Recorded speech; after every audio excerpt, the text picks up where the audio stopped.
Hello guys, ഇന്നുണ്ടല്ലോ 2-3 ദിവസമായിട്ട് ഞാൻ വിചാരിക്കുന്നുണ്ട് കേട്ടോ ഒരു കേക്ക് ഉണ്ടാക്കണമെന്ന്. പക്ഷേ എന്തുകൊണ്ടാണെന്ന് അറിയത്തില്ല, മടി കാരണമെന്ന് തോന്നുന്നു നടക്കുന്നില്ല.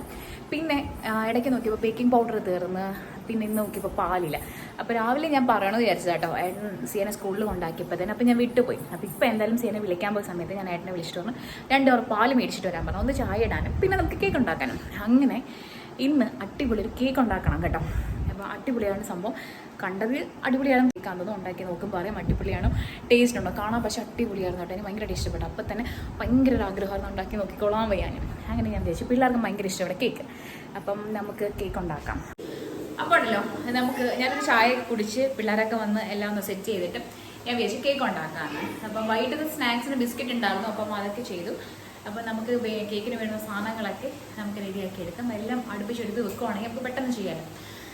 അപ്പം അടിപൊളിയാവും എന്ന് വിശ്വസിക്കാം. നിങ്ങളും കണ്ടോളൂ കേട്ടോ. അടിപൊളിയാണെങ്കിൽ നിങ്ങളൊന്ന് ട്രൈ ചെയ്യാം. നമ്മളുണ്ടാക്കുന്ന റവ കേക്ക് ആയതുകൊണ്ട് തന്നെ റവയാണല്ലോ മെയിൻ. അപ്പോൾ ഈ ഒരു കപ്പിൽ 2 കപ്പ് റവയാണ് ഞാൻ എടുക്കുന്നത് കേട്ടോ. നമുക്കുണ്ടല്ലോ ഒരു ജാറിനകത്തേക്ക് നമ്മൾ നേരത്തെ എടുത്ത് 2 കപ്പ് റവ ഉണ്ടല്ലോ, അത് 2 മത്തിയിട്ടില്ല. പിന്നെ നമ്മൾ നേരത്തെ എടുത്തതിനകത്ത് 1 കപ്പ് പഞ്ചസാര, ഇത് 2 കൂടി ഇടുക കേട്ടോ. എന്നിട്ട് നിങ്ങൾക്ക് വേണമെങ്കിൽ ഒരു ഏലക്ക ഇടാം. ഞാനത് ഏലക്ക ഇടുന്നില്ല, കാരണം എനിക്ക് ഏലക്ക ടേസ്റ്റിന് മുന്നേ പറഞ്ഞുകൊണ്ട് എനിക്കത് ഇഷ്ടമല്ല. അപ്പോൾ ഇത് 2 കൂടെ ഇട്ട് നമുക്ക് മിക്സ് ചെയ്ത് നന്നായിട്ട് പൊടിച്ചെടുക്കാം.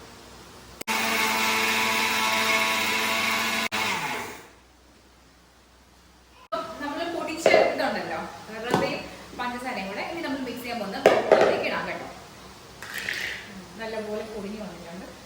ഇനി ഇതിനകത്തേക്ക് നമ്മൾ ഇട്ട് കൊടുക്കുന്നതെന്ന് പറഞ്ഞാൽ 1 കപ്പ് എന്താ പറയുക മൈദയും കൂടി ഇടുന്നുണ്ട് കേട്ടോ. ഓൾ പർപ്പസ് ഫ്ലവർ എന്ന് പറയും, മൈദയും കൂടി ഇടുന്നുണ്ട്. പിന്നെ അതുപോലെ തന്നെ baking powder and baking soda കേട്ടോ, ഇത് 2 കൂടെ മിക്സ് ചെയ്യുന്നുണ്ട്. അപ്പം ഇതെല്ലാം കൂടെ ഇട്ടിട്ട് നമുക്ക് നല്ലതുപോലെ മിക്സ് ചെയ്തെടുക്കാം. ഇങ്ങനത്തെ ഫൈൻ പൗഡർ ആയിരിക്കും കേട്ടോ. നമ്മൾ മൈദ ഒന്നും എന്താ പറയുക അരിച്ചൊന്നും എടുക്കുന്നില്ല, ഇത് ഇതുപോലെ തന്നെയാണ് മിക്സ് ചെയ്തെടുക്കുന്നത് കേട്ടോ.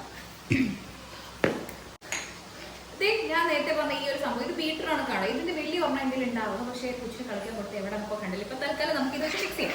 എന്നിട്ട് നമുക്ക് ഇനി ഈ പൊടിക്കകത്തേക്ക് റിഫൈൻഡ് ഓയിൽ, അതായത് സൺഫ്ലവർ ഓയിൽ യൂസ് ചെയ്യാം, അല്ലെങ്കിൽ വെജിറ്റബിൾ ഓയിൽ.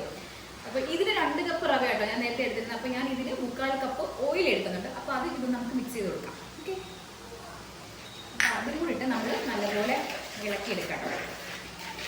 ഞാൻ പാലാണ് കേട്ടോ, തിളപ്പിച്ച പാലാണ് ഒഴിച്ചു കൊടുക്കുന്നത് കേട്ടോ. അപ്പം ആദ്യം നമ്മൾ കുറച്ച് റവയല്ലേ, അപ്പം ഞാൻ ഒരു 1.5 കപ്പ് പാല് തിളപ്പിച്ചെടുത്തിട്ടുണ്ടായിരുന്നു. ആദ്യം ഞാൻ അതൊന്ന് മിക്സ് ചെയ്ത് കൊടുക്കുന്നുണ്ട് കേട്ടോ. റവ ആയതുകൊണ്ട് തന്നെ പെട്ടെന്ന് കയറി കുറുകി പിടിക്കും കേട്ടോ. അപ്പം നമ്മൾ കുറേശ്ശെ ഒഴിച്ചിട്ട് വേണം മിക്സ് ചെയ്യാനായിട്ട്. അത് തിളപ്പിച്ചത് വേണം ഒഴിക്കാനായിട്ട് കേട്ടോ. എന്നിട്ട് ഇത് റെസ്റ്റ് ചെയ്ത് കുറച്ച് കഴിയുമ്പോഴത്തേന് ഇച്ചിരി കൂടെ കട്ട് ചെയ്യാമ്പോൾ നമുക്ക് കുറച്ചും കൂടെ ചൂട് പാലാട്ടോ ഒഴിക്കുന്നത്, അതും കൂടെ ഒഴിച്ചെടുക്കാം. പാനും പിന്നെ നമ്മുടെ ഇത് കേക്ക് വെക്കുന്ന ഒരു ഇതുണ്ടല്ലോ തിരുവാന്ന് പറയും, അത് വെക്കാം. അപ്പം ഞാൻ ഇപ്പോൾ എന്താ ചെയ്യുന്നത്, ഓവനിൽ സത്യം പറഞ്ഞാൽ ഇതുവരെ ചെയ്ത് നോക്കിയിട്ടില്ല. ഇവിടെ ഇരിക്കുന്ന ഓവനിൽ ഞാൻ എന്തെങ്കിലും തലേദിവസം സാധനങ്ങൾ ചൂടാക്കാൻ വേണ്ടി മാത്രം ഇരിക്കുന്നത്. ഈ പപ്സ് മേടിക്കും ചൂട് കുറവാണെങ്കിൽ അതിനൊക്കെയാണ് ഞാൻ ഓവൻ ഇരിക്കുന്നത്. അപ്പോൾ ഞാനിപ്പം ഈ ഒരു പാന് നമ്മുടെ ഈ ഉപ്പോ അങ്ങനത്തെ സാധനങ്ങളൊന്നും ഞാൻ വെച്ച് ചെയ്തിട്ടില്ല. ഇത് ഒരു 5 മിനിറ്റ് ലോ ഫ്ലെയിമിൽ അത് ചൂടായി വരുമ്പോഴത്തേ ആ സമയങ്ങളിൽ നമുക്ക് ബാറ്ററി റെഡിയാവും. അപ്പോൾ ആ സമയങ്ങളിൽ നമുക്ക് സെറ്റ് ചെയ്തെടുക്കാം കേട്ടോ. ഇതൊക്കെ ചൂടാവട്ടെ. നമ്മൾ കേക്ക് റെഡിയാക്കാൻ പോകുന്ന പാത്രത്തിൽ കുറച്ച് നെയ്യാണ് കേട്ടോ ഞാൻ തടവിയത്. നെയ്യ് കുറച്ച് എടുത്ത് ഇതുപോലെ സ്പ്രെഡ് ചെയ്ത് എല്ലാ സൈഡിലും ബട്ടറായാലും മതി. ഞാൻ നമ്മളിങ്ങനെ കേക്കല്ലേ, നെയ്യുടെ സ്മെല്ല് എനിക്ക് ഇഷ്ടമാണ്. അപ്പോൾ ഞാൻ നെയ്യാണ് സ്പ്രെഡ് ചെയ്ത് കൊടുക്കുന്നത്. അപ്പം അത് അവിടെ ഇരിക്കട്ടെ. അപ്പോൾ നമ്മുടെ ബാറ്റർ കുറച്ച് തിക്കായിട്ട് വന്ന് കുറച്ച് പാലും കൂടെ ഒഴിച്ച് നമുക്ക് ലൂസ് ആക്കി എടുക്കാം കേട്ടോ. എന്നിട്ട് നമ്മൾ ശരിയാക്കാൻ പോകുന്നതിന് മുന്നായിട്ട് വാനില എസൻസ് ഉണ്ടല്ലോ, അതൊരു 1/4 വാനില എസൻസ് കൂടെ റെഡിയാക്കണം. ഇന്ന് നമ്മൾ റെഡിയാക്കി വെച്ചിരുന്ന ബാറ്റർ ആ ഒരു ട്രെയിനകത്തേക്ക് ഫുൾ ഒഴിച്ചു കൊടുക്കുക കേട്ടോ. അപ്പോൾ ഞാനൊരു 10 മിനിറ്റ്സ് ആയിട്ടോ വെച്ചിട്ട്. അപ്പോൾ ഞാൻ അതിനകത്തേക്ക് നമ്മുടെ കേക്കിൻ്റെ ബാറ്റർ റെഡിയാക്കി കൊടുക്കാം. എന്നിട്ട് ഒരു 45 മിനിറ്റ്സ് നമുക്ക് ലോ ഫ്ലെയിമിൽ വെക്കാം കേട്ടോ. അപ്പം ഞാൻ നമ്മുടെ കേക്ക് ഒരു 45 മിനിറ്റ്സ് വെച്ചിട്ടുണ്ട്. വെച്ചിട്ട് ഒരു കറക്റ്റ് ഇപ്പോൾ എത്ര 5:30 ആയി. അപ്പം 6:15 ആകുമ്പോഴത്തേന് നമുക്ക് പോയി റെഡിയാക്കാം. ഇതിൻ്റെ ഇടയ്ക്കിടയ്ക്ക് എനിക്ക് തുറന്നു നോക്കുന്ന ശീലമുണ്ട് കേട്ടോ, പക്ഷെ അങ്ങനെ ചെയ്യില്ലെന്ന് പറയും. എന്നാലും ഒരു ½ hour കഴിയുമ്പോൾ നമുക്കിത് ചെക്ക് ചെയ്യാം കേട്ടോ. ഞാനിപ്പോൾ ഒന്ന് തുറന്ന് നോക്കിട്ടോ. അപ്പം ഞാൻ വിചാരിച്ചു നിങ്ങളെ കൊണ്ടൊന്ന് കാണിച്ചു തരാമെന്ന്. അപ്പം ടണ്ടറൈൻ ഒരു ടൂത്ത് പിക്ക് വെച്ച് എന്താ ചെയ്ത് കാണിക്കാം കേട്ടോ.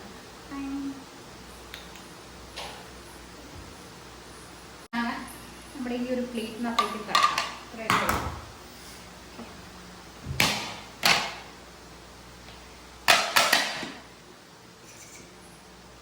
അയ്യോ അതിൻ്റെ മൂടി പോയല്ലോ. കുഴപ്പമൊന്നുമില്ല. ഈ ഒരു സംഭവം പോയതേ ഉള്ളൂ കേട്ടോ. വേറെ പറ്റി പിടിച്ചത് വേറെ കുഴപ്പമൊന്നുമില്ല.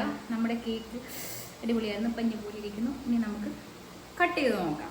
നമ്മുടെ കേക്ക് കട്ട് ചെയ്യാം കേട്ടോ.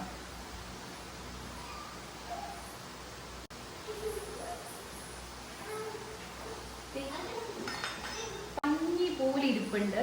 നിങ്ങൾക്ക് നോക്കാം. കണ്ടോ കേക്ക് കണ്ടോ? അടിപൊളിയാണ്.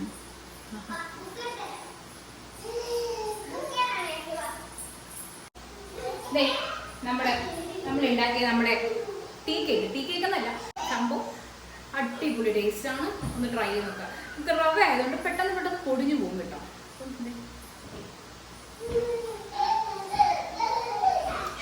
റവ ടേസ്റ്റാണ്.